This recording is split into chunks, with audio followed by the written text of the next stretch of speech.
Rain fell steadily over the city, wrapping glass towers and narrow alleyways in a silver haze. The hum of traffic echoed like a low heartbeat through the streets, constant and indifferent. Tucked away at the edge of a university campus, behind a patch of tired sycamores and sagging concrete benches, stood the municipal library. It was an old building, once grand, now forgotten. Moss crept up its stone foundation, and its windows were clouded by time. Most days it stood quiet, barely visited, like a relic holding its breath. Inside, the reading room held a faint scent of paper and dust. The overhead lights flickered now and then, but the silence remained unbroken. Behind the registration desk sat Jake Whitman, 28 years old, a former philosophy student who had once dreamed of becoming a professor. Those dreams had withered in the aftermath of a tragedy he rarely spoke of, something that had cracked his world and silenced his ambitions.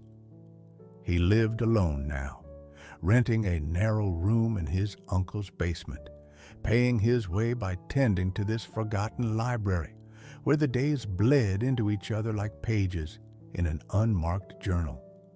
Jake moved with a kind of practiced invisibility. He found comfort in the routine, cataloging aging texts, adjusting misplaced titles, repairing broken shelves. When he wasn't behind the desk, he was walking the aisles, running a quiet finger across spines, or retrieving donations from the community book exchange box a few blocks away. He spoke little to visitors, not out of rudeness, but because he had learned to prefer the company of books over people. Years of solitude had made him careful, each step considered, each gesture modest, as though afraid his presence might intrude. Across town, in a corporate tower that touched the clouds, Rachel Moore was living a different rhythm. She was 25, a Harvard Law graduate working her first year as a junior associate at a well-known law firm. Her office overlooked the bay, though she rarely noticed it. Her days were consumed with case files, client meetings, and late-night research. The pressure was relentless. Expectations were unspoken but sharp. Her father, a renowned surgeon, called occasionally to ask about her progress, never about her well-being. Rachel had long learned that affection in her world was something earned through results. She moved through her days with precision, dressed in tailored suits, heels that echoed confidently through polished corridors. But the weight of proving herself pressed harder with each case. She often felt like a guest in a life she had no time to examine. When her supervising attorney handed her a difficult case involving the deportation of a migrant family, she threw herself into the research, determined to find a legal precedent that might save them. After exhausting the firm's databases and nearby law libraries, she was pointed, reluctantly, to the old municipal library on the edge of town. No one expected much, but she went. The building's quietness unsettled her at first. There were no buzzing fluorescents, no coffee machines humming in the background, no chatter from interns, just the soft creak of wooden floors and the distant shuffle of paper. She stepped inside, slightly disoriented, scanning the room. Behind the desk sat Jake, sorting through a stack of returned books, unaware of the quiet shift that had just begun. They did not speak that day. Rachel found the aisle she needed, pulled down a dusty legal volume, and sat near the window, thumbing through pages, trying to focus. But something about the room, its stillness, the faint scent of rain through a cracked window, the man who didn't glance up, felt different. It was the first time in months she didn't feel like she was being watched, evaluated, or measured. Jake noticed her only in the way a librarian notices someone who respects the space. She didn't ask for help. She stayed longer than most.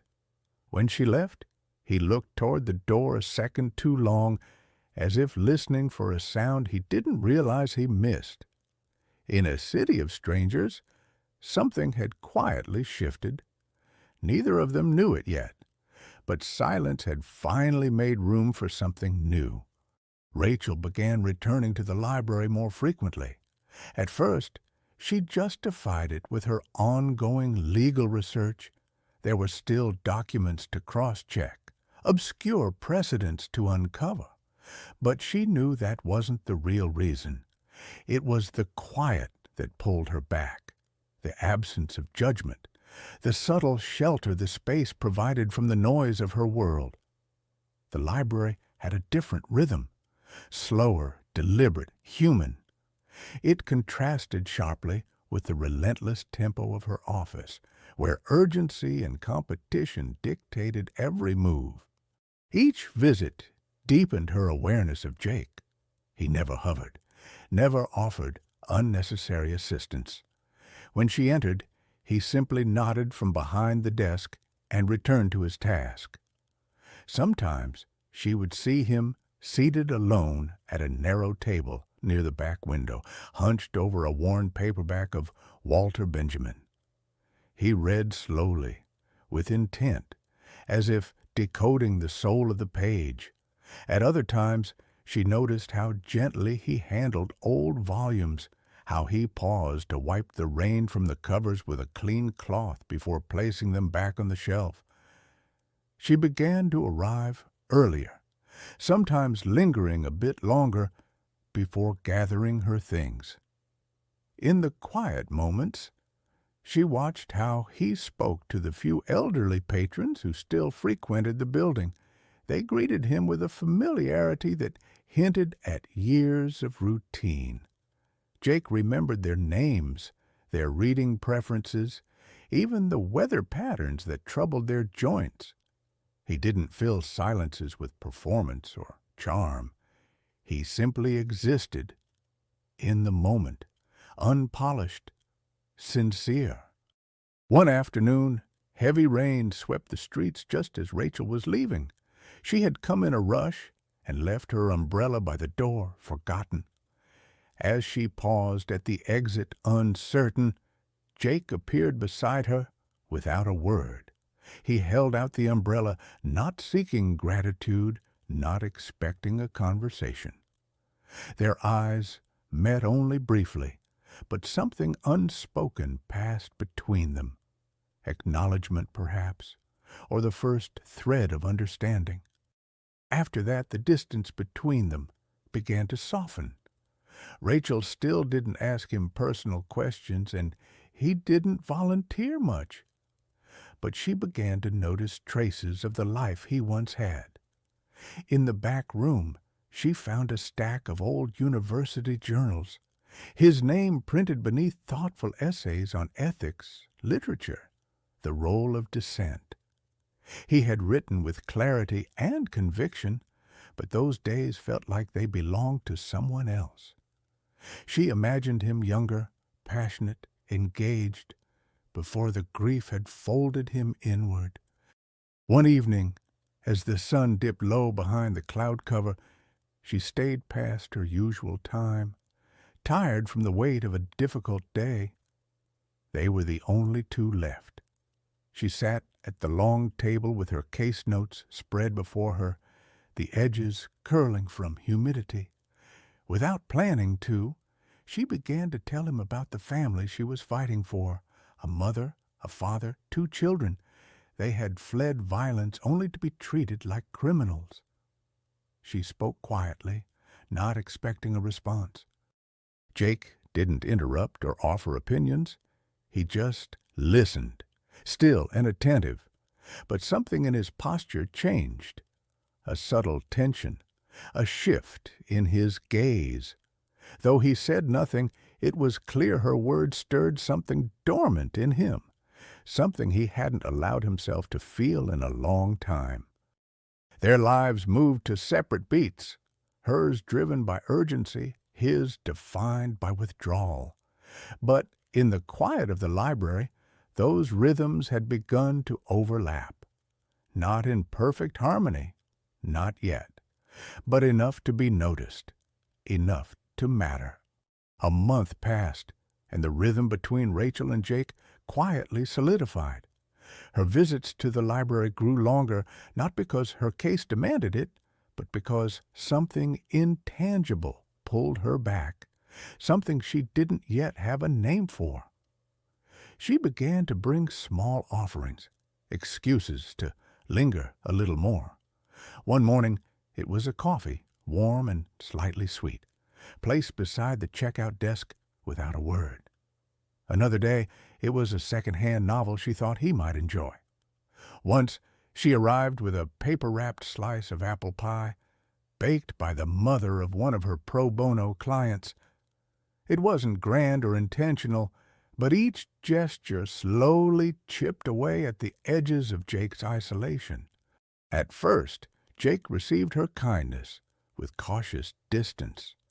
Years of quiet had made him wary of change, skeptical of anyone who tried to reach inside the walls he had so carefully constructed. But Rachel was different. She didn't press, didn't expect. Her presence was steady, unforced. Gratitude crept in where suspicion once lived. He began to look forward to her footsteps in the hallway, the rustle of her case files, the occasional sigh as she rubbed her temples over a complicated statute. As trust bloomed in quiet moments, fragments of Jake's past began to surface. One rainy afternoon, with only the sound of a leaky radiator humming in the background, he told her about his younger brother, a military base in Afghanistan, an unexpected explosion, the phone call that changed everything. His voice didn't tremble, but Rachel felt the heaviness in every word.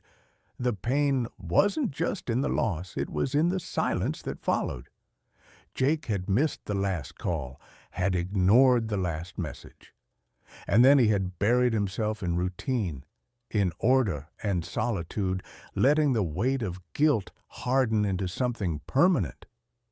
He disconnected from the digital world entirely, afraid to stumble on photos or headlines that would reopen the wound.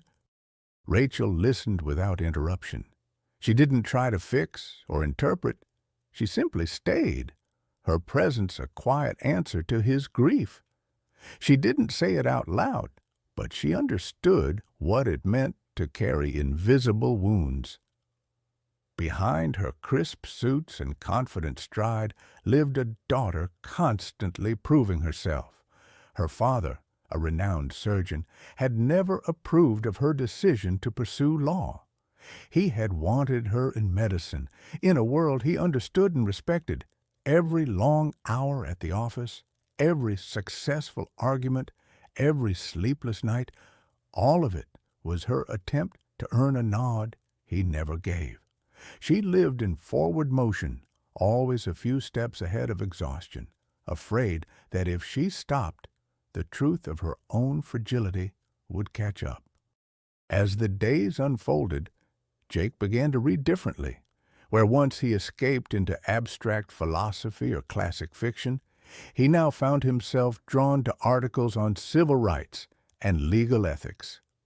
He revisited essays he had written years ago, essays Rachel had quietly printed and left on the desk with a yellow, sticky note. She never pushed, just reminded him that his words still held weight. Then, one evening, as the light faded behind thick gray clouds, Rachel hesitantly asked if he would help her prepare a defense statement.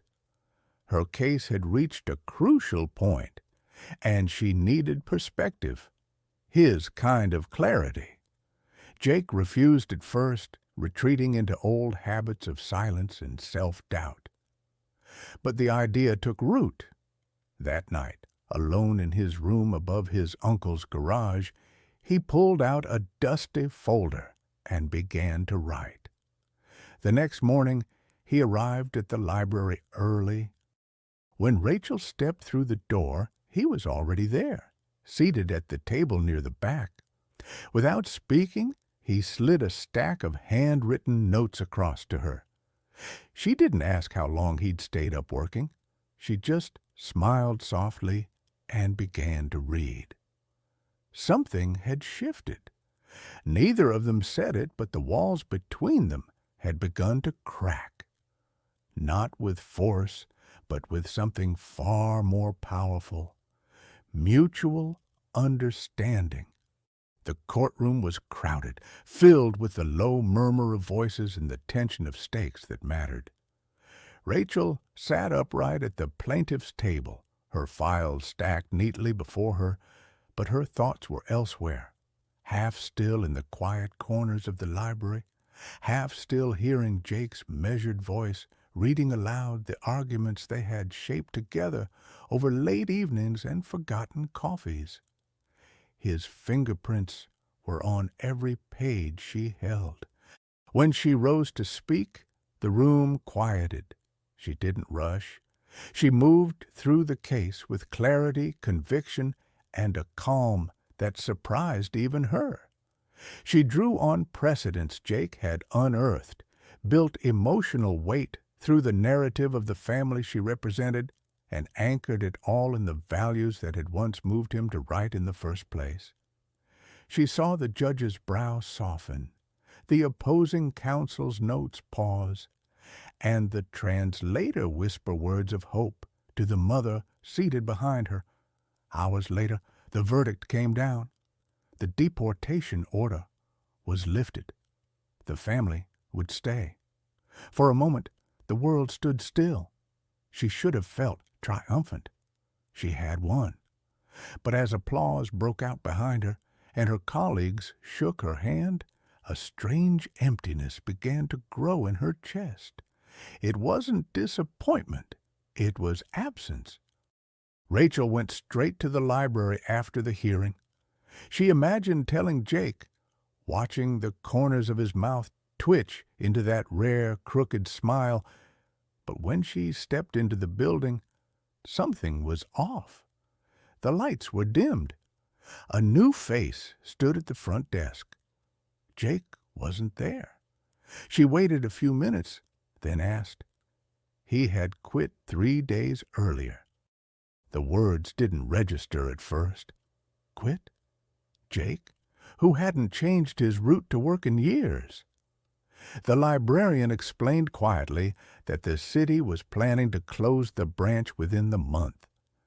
Jake's uncle had fallen ill, and with no family to support the old man, Jake had taken a job far north as an assistant caretaker at a private estate in the Olympic Peninsula. It was quiet, remote, isolated, just the kind of place someone like Jake might go to disappear again. Rachel felt a chill settle inside her as she stepped out of the library. Her victory felt hollow now, echoing in a silence he should have filled. The city was loud around her, cars, sirens, people celebrating Friday, but none of it could drown the sudden ache of losing something she hadn't realized she needed. She didn't wait. Over the next 2 days, she reached out to every contact she could, former colleagues, mutual acquaintances, even city records. She tracked him down to a rural address near Port Townsend, a house tucked into the forest overlooking a gray, restless coastline. It took her 4 hours to drive there, most of it in silence, her hands tight on the wheel. The house was simple, almost hidden. Moss covered the wooden steps, and sea air clung to the trees.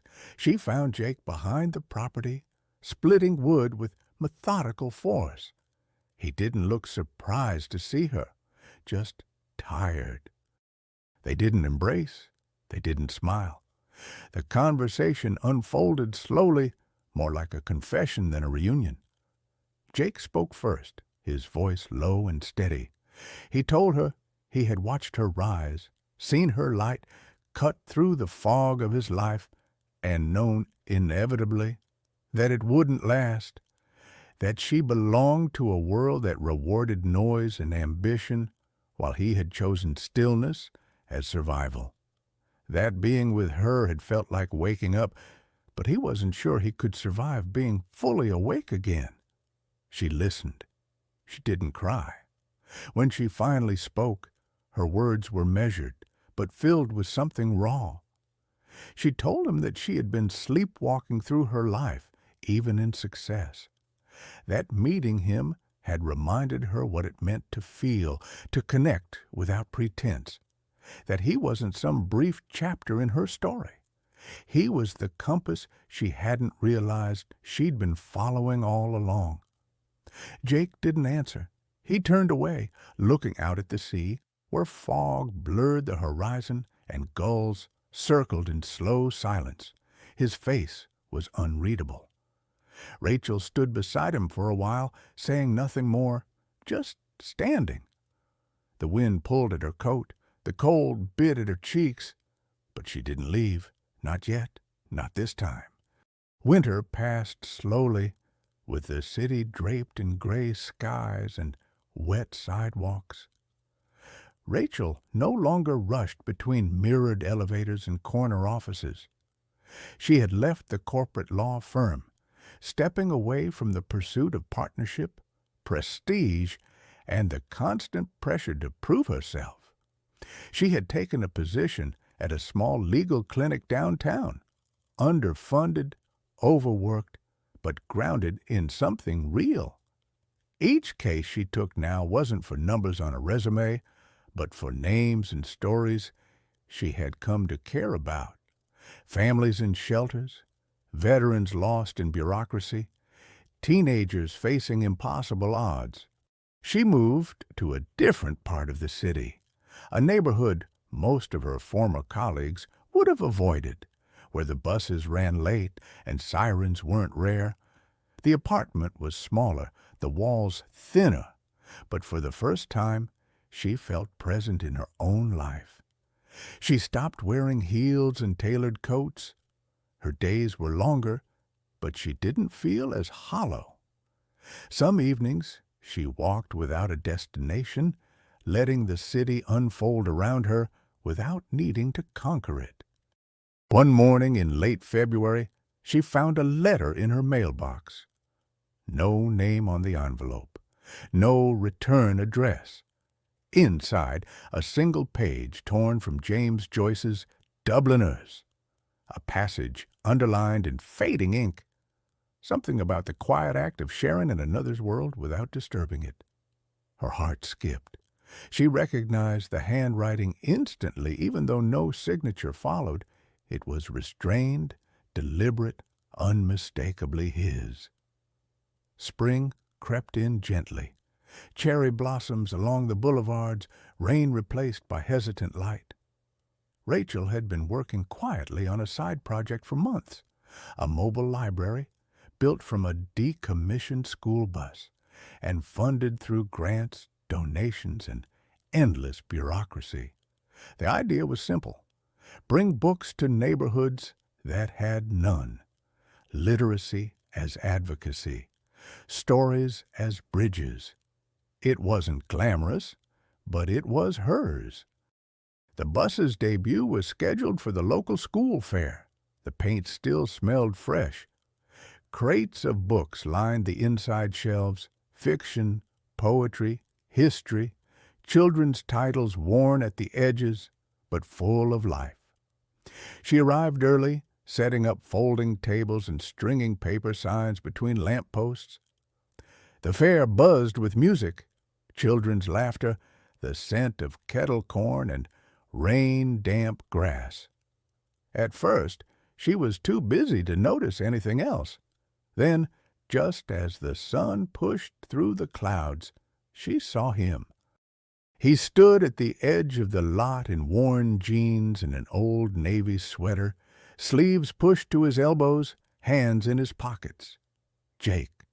He hadn't changed much, still a little distant in posture, still quiet in the way his presence entered a space. But there was something lighter in his eyes. He didn't wave. He didn't rush.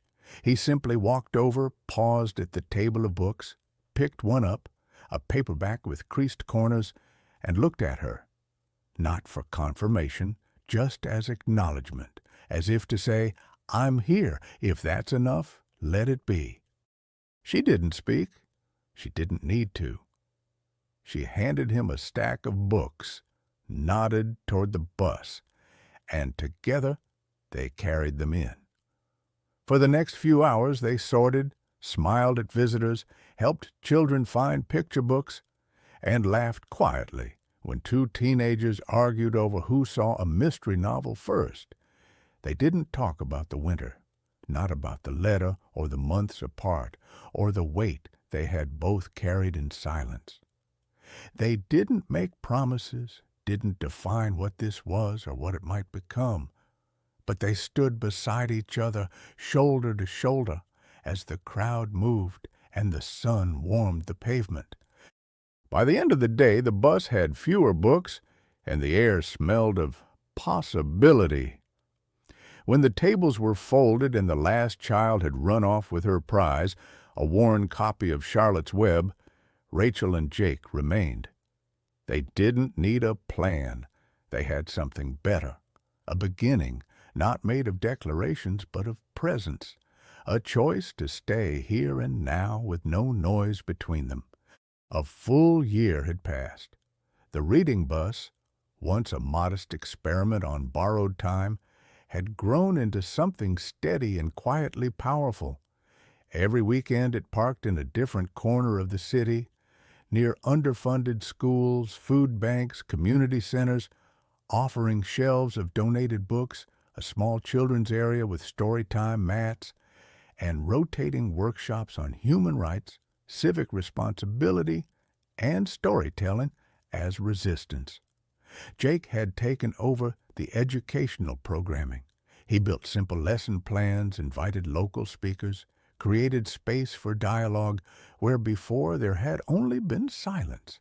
His voice was calm, never seeking attention, but people listened because it came from lived experience, not theory. Rachel worked every Saturday on the bus, organizing legal literacy sessions for immigrants, tenants, and single mothers navigating the system. During the week, she taught part-time at a community legal college, offering her students more than just case law. She brought them stories of dignity in small places. She also wrote, slowly, without deadlines, articles that no longer tried to impress, only to clarify. Her writing found its own audience, the kind that sent handwritten letters instead of social media shares. They lived near each other now, in modest brownstone apartments on the same quiet block lined with elm trees. There were no dramatic declarations, no cinematic endings. They shared groceries. Sometimes she left notes in his mailbox with new books he might like. Sometimes he fixed her leaky faucet without mentioning it. On Thursday nights, they cooked simple meals together, the kind that didn't photograph well but always warmed the room. Jake had started writing again, not to be published, not for approval, just as a way to understand himself. Short essays about memory, about absence, about how grief doesn't vanish, but folds itself into new shapes. He kept a notebook on the bus's dashboard, adding lines between stops. Rachel, on the other hand, had stopped needing to fight for her voice in every room. She no longer wore armor to feel valid. Her validation came from within, from the eyes of a girl on the bus learning to read her first sentence, or from the quiet nod of a mother who finally understood her rights. Sometimes, on quiet Sunday evenings, they sat on a worn wooden bench by the bay, watching ferries cut through the silver water. The light would soften near dusk, and the air would carry salt and cedar. Jake brought a book, always. Rachel sometimes brought two. They took turns reading aloud, paragraph by paragraph, not for any audience, not for any lesson, just for themselves. They didn't speak of forever. They didn't try to define what they had built. But it was real. It had roots deeper than ambition, more enduring than certainty. Not because it was perfect, but because it was chosen every day without spectacle. And in the hush between pages, as boats came and went, and laughter echoed faintly from a distant pier, they found what had once felt impossible: peace that needed no name, belonging that asked for nothing in return.